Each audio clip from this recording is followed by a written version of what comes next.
Hello dear friends. मैं doctor Kanchan Durukkar. मैं स्त्री रोग तज्ञ और टेस्ट बेबी कंसल्टेंट हूँ और पिछले 10 वर्ष से पुणे में कार्यरत हूँ। आज हम प्रीमैच्योर ओवेरियन इनसफिशिएंसी के बारे में बात करने वाले हैं या फिर प्रीमैच्योर ओवेरियन फेलियर के बारे में बात करने वाले हैं। मतलब कि ऐसे पेशेंट्स जिनमें एएमएच जो है वो बहुत ही ज़्यादा कम है, ऐसा डिटेक्ट हुआ है। तो इसके कारण क्या हो सकते हैं और क्यों ऐसे कम उम्र में बहुत ज़्यादा कम एएमएच हो जाता है और उसके ऊपर क्या ट्रीटमेंट ऑप्शन अवेलेबल है, इसके बारे में हम इस वीडियो में बात करने वाले हैं। तो प्री मैच्योर ओवेरियन इनसफिशिएंसी जो है वो 1% ऑफ द पेशेंट्स जो है उनको होता है। मतलब टोटल अगर हम पॉपुलेशन देखते हैं तो उसमें 1% ही ऐसे पेशेंट्स होते हैं जिनमें ये ओवेरियन फेलियर जो है वो प्री मैच्योरली हो जाता है। प्री मैच्योर मतलब हम कब बोलते हैं, मतलब कि 40 के उम्र के पहले ही अगर आपका ओवेरियन फेलियर हो गया, मतलब ओवरीज ने काम करना बंद कर दिया है और आपका जो एग रिजर्व है वो बहुत ही कम हो गया है, नील के बराबर हो गया है, तो हम उसे प्री मैच्योर ओवेरियन फेलियर ऐसा कहते हैं। इसके क्या लक्षण होते हैं या फिर किसने इसके बारे में अवेयर होना चाहिए? जनरली इसके लक्षण होते हैं कि आपको इरेगुलर पीरियड्स आना या फिर पीरियड्स में ब्लीडिंग कम होना, और इसके बाद आपको बहुत दिनों तक पीरियड नहीं आना, मतलब कि 3-4 महीने या फिर 6 महीने तक भी पीरियड नहीं आना। और अगर ब्लड टेस्ट करते हैं तो ब्लड टेस्ट में भी हमें बहुत सारी चीज़ें जो है वो पता चलती है। तो ये जो प्रीमैच्योर ओवेरियन फेलियर है ये क्यों होता है? जनरली ये जो प्रीमैच्योर ओवेरियन फेलियर है ये ऑटोइम्यून कॉज से हो सकता है। इसमें हशीमोटोस डिसीज करके है, मतलब एक ऑटोइम्यून कॉज की वजह से जो ओवरीज है उनमें के जो बीज है वो कम हो जाते हैं या फिर नष्ट हो जाते हैं। तो ये एक कारण हो गया है। इसके अलावा कभी कभी जेनेटिक कारण भी रह सकते हैं, जिसमें कि रह सकता है टर्नर सिंड्रोम या फिर फ्रेजाइल एक्स सिंड्रोम। तो ये जो जेनेटिक कारण है इनके वजह से भी जो ओवरीज है उनमें के जो बीज है वो पूरी तरीके से कम हो गए हैं या फिर निल हो गए हैं, ऐसा भी हमें दिखता है। क्या क्या ब्लड टेस्ट हम लोग करते हैं जिससे हमें ये पता चल सकता है कि ये जो पीरियड्स अनियमित आ रहे हैं ये प्रीमैच्योर ओवेरियन फेलियर है या नहीं, ये हमें कैसे पता चलता है? जनरली हम लोग सोनोग्राफी में भी ये पता चल लगा सकते हैं। अगर एज जो है वो पेशेंट का 35 से कम है, 40 से कम है और हमने उनका सोनोग्राफी किया, तो सोनोग्राफी में हमें यूट्रस तो नॉर्मल रहता है लेकिन ओवरीज में जो एएफसी काउंट है वो 1-2 या फिर ऑलमोस्ट नील के करीब रहता है, तो इसे हम प्रीमैच्योर ओवेरियन फेलियर ऐसा कहते हैं। इसके अलावा जब हम लोग एएमएच करते हैं तो एएमएच भी क्रिटिकली लो एएमएच हो जाता है, मतलब कि 0.5 से कम एएमएच जो है वो हो जाता है, जिसको हम क्रिटिकली लो एएमएच बोलते हैं। बहुत ही कम जो है एएमएच हो जाता है।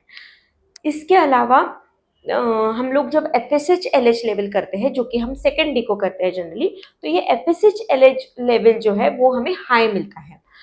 मतलब कि थोड़े प्रमाण में हम ऐसा बोल सकते हैं कि मेनोपॉज जैसी सिचुएशन जो है वो आ जाती है, लेकिन ये मेनोपॉज जैसी सिचुएशन जल्दी आ गई है पेशेंट को, जो कि मेनोपॉज जो है उनको 45 की एज के बाद आना चाहिए था, तो ये जल्दी आ गया है। तो ये मेनोपॉज जैसी सिचुएशन जो है वो आ जाती है बिकॉज ऑफ कि ओवरीज में के एग्स जो है वो नील के बराबर आ गए हैं। इसके कॉजेस भी हमने देखे।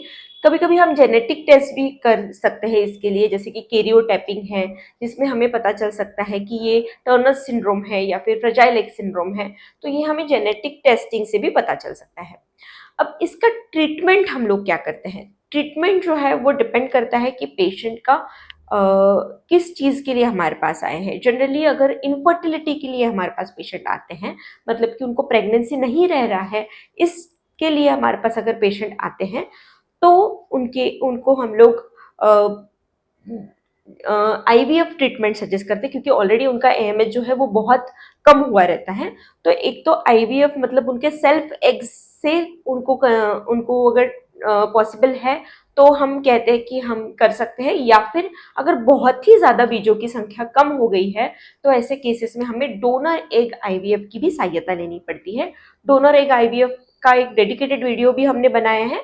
फिर भी इसमें हम लोग क्या करते हैं कि दूसरे स्त्री के डोनर स्त्री के बीज लेके एम्ब्रियोज बनाते हैं और ये एम्ब्रियोज बना के जिनका ये प्रीमैच्योर ओवेरियन फेलियर हो गया है उनमें ये एम्ब्रियोज जो है वो डाले जाते हैं। तो इसमें पेशेंट्स के एग्स खत्म होने की वजह से दूसरे डोनर से बीज जो है वो लिए जाते हैं। इसमें हस्बैंड के ही स्पर्म्स लिए जाते हैं, मतलब कि 50% बायोलॉजिकल इन्वॉल्वमेंट जो है वो रहता है। और अफकोर्स प्रेगनेंसी जो है वो पेशेंट में ही रहने वाली है, तो ये सेरोगेसी नहीं है, इसमें सिर्फ हम लोग डोनर एग्स जो है वो यूज़ करने वाले हैं।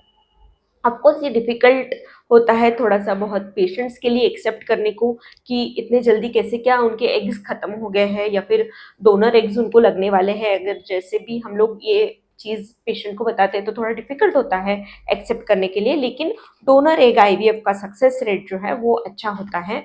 अगर हमें एग्स जो है वो नहीं दिख रहे हैं तो इंजेक्शंस दे के भी बहुत बार हम आईवीएफ के इंजेक्शंस देने के बाद भी बहुत बार हमें बीज जो है वो नहीं मिल पाते हैं। मतलब कि उनके फॉलिकल्स जो है वो नहीं ग्रो हो पाते, तो ऐसे केसेस में हम लोग फिर डोनर एग आईवीएफ के लिए हमें जाना होता है। इसका success rate, donor egg IVF का भी सक्सेस रेट जो है, अगर हमें अच्छे एम्ब्रियोज मिलते हैं तो अराउंड 70 to 75% तक के भी इसका सक्सेस रेट होता है।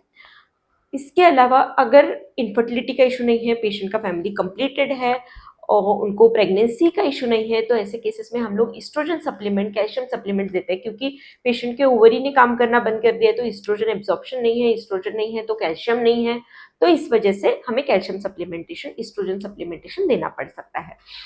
सो प्रीमेच्योर ओवेरियन फेलियर ये आजकल ज़्यादा हमें दिख रहा है, may be because of environmental toxins आप बोल लीजिए, more use of plastic, more use of preservatives आप बोल लीजिए। हमें आजकल दिख रहा है कि within the age of 35, मतलब 35 के पहले ही पेशेंट्स के लो एएमएच है, क्रिटिकली लो एएमएच है, उनके बीजों की संख्या जो है वो एकदम कम है, नहीं में जमा है, ऐसे भी पेशेंट्स हमारे पास आते हैं। और बहुत बार उनका डायग्नोसिस जो है वो अच्छा नहीं हो पाता है, एएमएच बहुत बार उनका किया नहीं जाता है।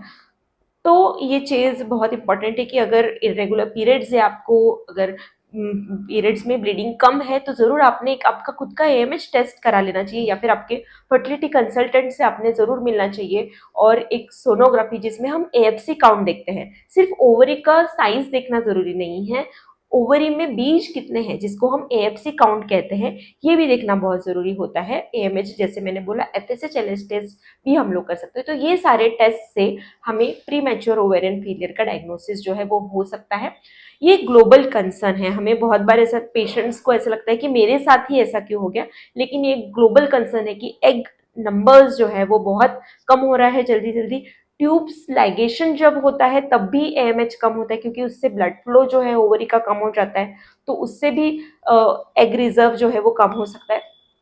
तो these are the all reasons जिसकी वजह से ओवेरियन रिजर्व जो है वो प्री मैच्योरली कम होता है, और उसकी वजह से प्री मैच्योर ओवेरियन फेलियर जो है वो हो सकता है, मेंसेस जो है वो जल्दी बंद हो सकता है। सो आई होप ये प्री मैच्योर ओवेरियन फेलियर के बारे में जो हमारा वीडियो है आज का वो आपको पसंद आया होगा। कुछ नया ही इन्फॉर्मेशन आज आपने जाना होगा। अगर आपको हमारा ये वीडियो पसंद आया हो तो ज़रूर हमारे इस चैनल को लाइक कीजिए, शेयर कीजिए जिनको ये प्रॉब्लम है उनके साथ, और सब्सक्राइब करना ना भूलिए। Thank you so much. अगर आपको ऑनलाइन अपॉइंटमेंट चाहिए है तो उसके लिए नंबर जो है वो 9970422087 है, या फिर अगर आपको कंसल्टिंग के लिए आना है तो I am available at Grace IVF, Dhanashree hospital, Moshi, and also at Dhanashree hospital, Thermax Chowk. Thank you so much.